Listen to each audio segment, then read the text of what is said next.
We all already know that physics की importance JEE main में कितनी ज़्यादा है।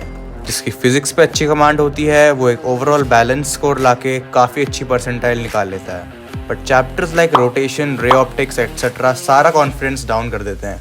मेरी फिजिक्स में 98 परसेंटाइल थी, तो अगर तुम्हारे 40 नंबर आ रहे हैं तो उसे 60 कैसे किया जा सकता है, या फिर 60 आ रहे हैं तो उसे 80 कैसे किया जा सकता है, ये सभी हम आज डिटेल में बात कर रहे होंगे इस छोटी सी वीडियो में। सबसे पहली बात, तुम्हारे सिलेबस में है टोटल 5 यूनिट्स और ये हैं उनके अंदर के चैप्टर्स। अगर इन सबको कंबाइन करें और पास्ट ईयर ट्रेंड्स को ध्यान में रखें तो ये रैंक लिस्ट तुम्हें मिलेगी। इसका स्क्रीनशॉट ले सकते हो, पर ऑनेस्टली इससे ज़्यादा फ़र्क नहीं पड़ता, क्योंकि in physics maximum syllabus coverage is the key. जिसका 95 से 100% सिलेबस कवरेज होगा उसको बाकी बच्चों से डेफिनेटली एक एज मिलेगी। सिलेबस से रिलेटेड एक और चीज़ ध्यान रखना कि यूनिट 20 में काफ़ी सारे एक्सपेरिमेंट लिस्टेड हैं। ये सारे तो इम्पोर्टेंट नहीं है, पर कुछ पर्टिकुलर एक्सपेरिमेंट से लगातार क्वेश्चंस आते रहते हैं, इसलिए इसे ढंग से कर लेना। अब जंप करते हैं क्वेश्चन प्रैक्टिस पे। तो काफ़ी बार ऐसा होता है कि हम थ्योरी तो पढ़ लेते हैं, पर उसको क्वेश्चन में अप्लाई कैसे करें ये नहीं समझ पाते हैं। इसका एक काफ़ी इजी सॉल्यूशन देता हूँ। लेट्स से मैंने इलेक्ट्रोस्टैट्स लेक्चर से ख़त्म कर लिया है, तो मैं सीधा एड्यूनिटी के इलेक्ट्रोस्टैट्स PYQs यूट्यूब पे सर्च करूँगा और 2024 के अलावा कोई से भी ईयर की उठा लूँगा। फॉर एग्जाम्पल मैंने 2023 के जनवरी के PYQs उठा लिए। अब क्योंकि this is my first time solving PYQs, तो मैं इसे लर्निंग मोड में सॉल्व करूँगा। लर्निंग मोड इज़ बेसिकली पहले क्वेश्चन मैं खुद से सॉल्व करने का ट्राई करूँगा। अगर हो जाता है तो मैं आगे बढ़ूँगा, पर अगर नहीं होता है तो ये एनालाइज करूँगा कि सर ने क्या मेथड लगाया है और उसे सॉल्व करा है। ऐसे धीरे धीरे मेरा दिमाग और खुलेगा और फिर 2023 के अप्रैल के PYQs में भी मैं सेम तरीके से सॉल्व करूँगा। अब क्योंकि मैंने 1 साल के PYQs अच्छे से सॉल्व कर लिए हैं, तो now it's time for time bound practice. और ये टाइम बाउंड प्रैक्टिस हम 2024 के PYQs से कर रहे होंगे।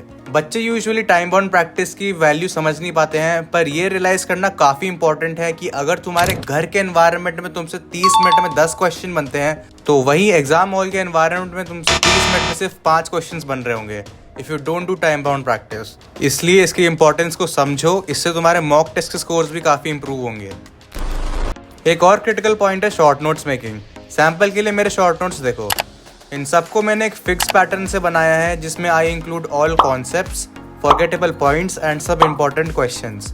एग्जाम के एक दिन पहले you will literally thank yourself कि तुमने शॉर्ट नोट्स बना लिए थे। ऑल्सो हमेशा खुद के शॉर्ट नोट्स बनाया करो। इसका रीज़न ये है क्योंकि सबका लर्निंग पैटर्न अलग अलग है। सब अपने शॉर्ट नोट्स में वो लिखेंगे जो उन्हें लगता है कि वो भूल सकते हैं, इसलिए always make your own one.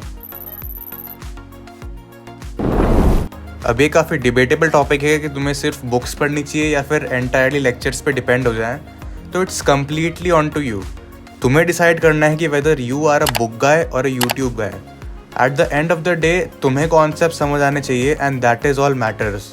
दोनों टाइप्स के लिए हम रिसोर्सेज बात कर रहे होंगे। तो पहला, बुक्स में your first priority should be your coachings, DPPs and modules. इसके बाद HC वर्मा काफ़ी सही बुक है, उसे भी तुम सॉल्व कर सकते हो। अगर अभी भी तुम पे टाइम बच रहा है so go for Cengage. Now if you are a proper advanced oriented guy, तो इरोडो को भी ज़रूर सॉल्व करना, तुम्हारी काफ़ी हेल्प हो जाएगी। बात करें फ्री लेक्चर्स ऑन यूट्यूब, तो मंजिल लेक्चर्स बाय राजवन सर या फिर सलीम सर, जो तुम्हें सूट करे उनसे तुम पढ़ सकते हो। रिविजन पर्पसेस के लिए Eduniti and physics galaxy are adequate, और PYQ सॉल्विंग के लिए जेईई वाला की परसेंटाइल बूस्टर सीरीज़ या फिर एड्यूनिटी के PYQ सीरीज़, जो तुम्हें सही लगे उसे फॉलो कर सकते हो। अब देखो यार, सार बात बताऊं तो physics is very much easy and scoring in JEE Mains. कुछ टफ या हार्ड चैप्टर्स को छोड़ दो तो तब भी चल जाएगा तुम्हारा काम। बस एक चीज़ पे स्टेक हो जाओ, that is constant question practice. Formulas को लगातार रिवाइज करते रहो और जो थ्योरी वाले चैप्टर्स हैं उनकी थ्योरी पढ़ते रहो। बाकी इफ़ यू आर स्टक कि मैथ्स को करूँ या फिर छोड़ दूँ, तो do not miss out this video. तो मिलते रहेंगे वीडियोज़ में। Till then subscribe.